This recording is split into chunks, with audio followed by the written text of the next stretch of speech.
예, 의총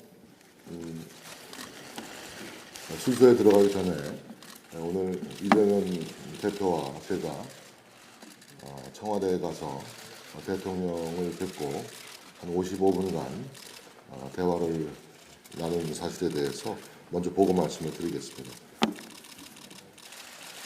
오늘 1시 15분쯤에 오찬하던 중에 청와대로부터 연락을 받았습니다. 그래서 당대표와 원내대표가 하고 대통령께서 만나시기를 원한다는 전가를 받고 2시에 청와대 당도해서 3시 25분까지 55분 동안 대화를 나눴습니다. 대통령께서는 먼저 의총 시간을 연기하면서 이렇게 시간을 내줘서 고맙다 이렇게 말씀을 하셨고 예산안 처리를 법정 기일 내에 처리할 수 있도록 도와주신 의원님들께 감사의 뜻을 전하셨습니다. 대통령은 여러 가지 어려운 상황을 맞아서 나라를 위해서 어떤 방안이 좋은 것인가 그 얘기를 듣고 싶어서 뵙자고 했다 이렇게 말씀을 하셨고요. 대통령은 시종차분하게 얘기를 하셨는데 주로 대화를 좀 많이 들으시는 편이었고 대통령 워딩은 있는 그대로 제가 전해드리겠습니다. 대통령께서는 그동안 영수회담을 수용하고 야당과 대화를 하려고 했는데 근본적으로 대화가 이루어지지 않았다 이렇게 말씀을 하셨습니다. 그리고 국회에 방문해서 국회의장을 만나서 국회 추천 총리를 제안했고 또 이에 대해서 야당이 거부를 했다. 또 그 이후에 더불어민주당의 추미애 대표와도 대화의 제안을 수용했는데 이것도 무산이 되었다. 이런 과정을 쭉 먼저 얘기하시면서 이도 저도 안 돼서 이 국정 위기를 풀어볼 마음이 간절했고 또 그 이후 담화 형식으로 발표를 했었다.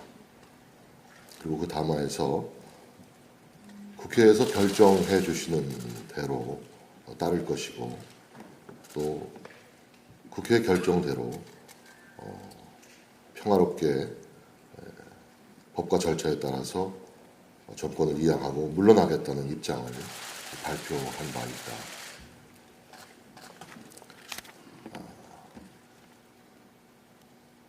그러던 중에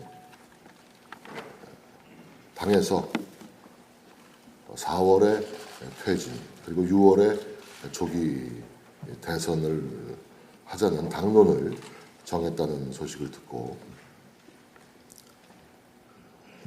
나라를 위해 전국을 안정적으로 풀어가야 한다는 생각에서 당론을 정한 것으로 생각을 했다. 또 그때부터 그대로 받아들여야 되겠다는 생각을 쭉 해왔다.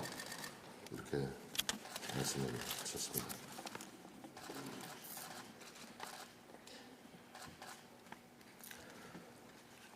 그리고 탄핵 절차가 예정대로 진행이 되면 탄핵소추 절차를 밟아서 가결이 되더라도 헌법재판소 과정을 보면서 국가와 국민을 위해 차분하고 담담하게 갈 각오가 되어 있다.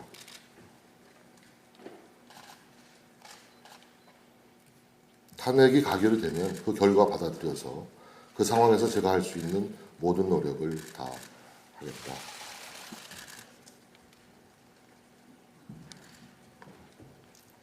당에서 이런 입장을 생각해서 협조해 주시기 바랍니다. 이렇게 말씀을 하셨습니다.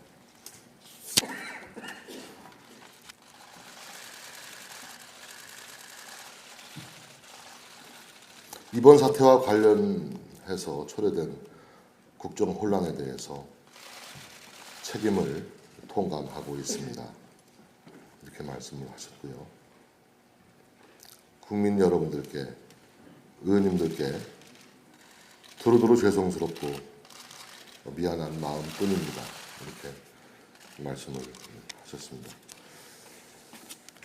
저와 이정현 대표는 당론 결정 과정, 그 이후 주말 촛불 집회가 있었고 또 일부 의원님들 간에 당론과는 달리 탄핵에 참여할 수밖에 없다는 그런 입장이 결정된 과정을 제가 보고를 드렸습니다. 그리고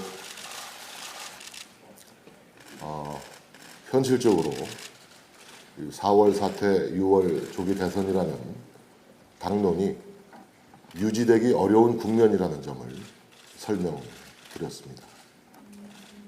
그래서 9월 9일 탄핵 절차는 헌법이 정한 절차대로 따를 수밖에 없다는 점을 말씀드렸고, 저는 원내대표로서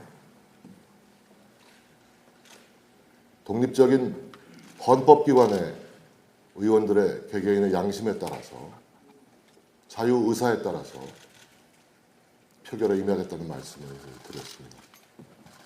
대통령께서도 고개를 끄덕거리시면서 제 입장을 수용하시는 그런 모습을 보이셨습니다. 50여 분 동안 차분하게 대통령 말씀하시고 저희들도 얘기를 했고 했습니다. 많이 수척해지신 모습인데 의원들에게 많이 미안하다는 말씀을 두세 번 하셨습니다. 자, 청와대 브리핑 요것으로 하고요.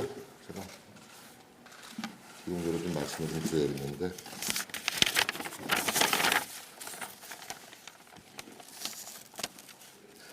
저희 당은 지난 금요일 의원총회에서 4월 퇴진, 6월 대선 당론을 채택했습니다. 그러나 주말을 거치면서 이 당론을 현실적으로 유지하기 어렵다는 판단에 이르렀습니다.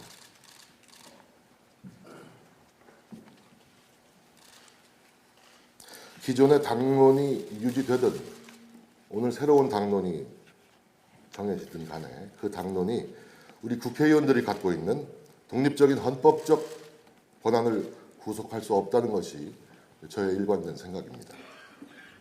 오는 9일 탄핵 소추안 표결이 이루어진다면 당론으로 우리 의원들의 투표 행위를 기속시키지 않을 것입니다.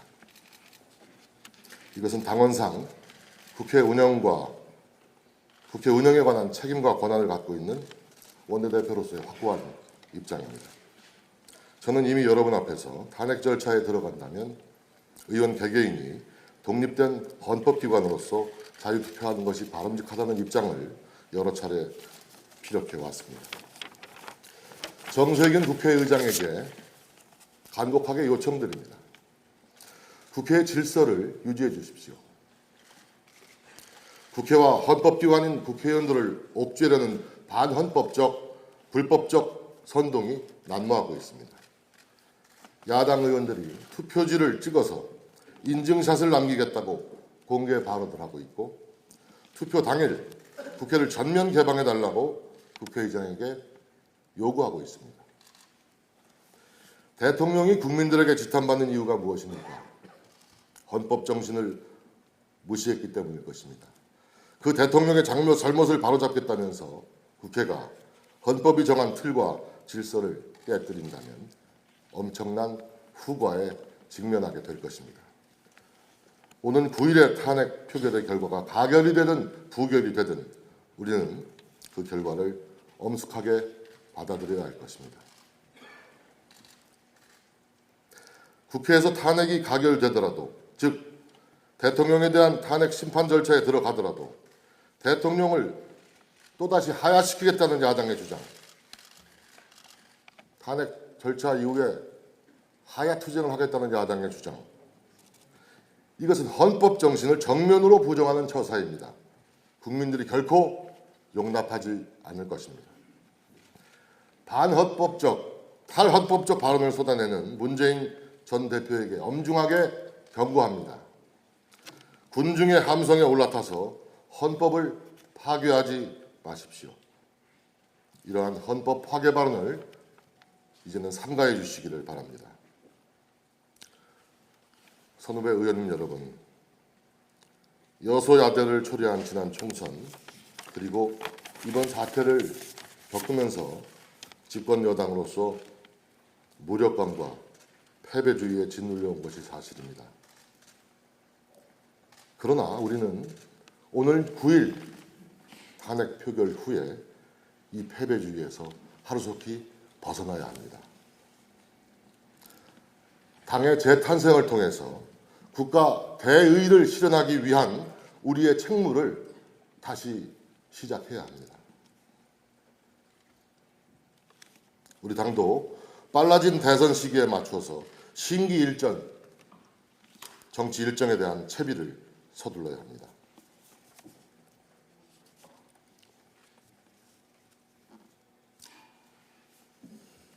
제 거취 문제에 대해서도 말씀을 드리겠습니다. 저는 한 달 전 새 예산안 처리와 거국 중립내각 구성이 끝나면 원내대표직에서 물러나겠다고 말씀을 드렸습니다. 당의 새로운 리더십을 세우는데 제가 걸림돌이 돼서는 안 되겠다는 생각, 지금도 변함이 없다는 말씀을 드립니다. 이렇게 말씀을 드리는 것이 의원님들에 대한 제 도리라고 생각을 했습니다. 의원님들께서 그 뜻을 헤아려 주시기를 바랍니다.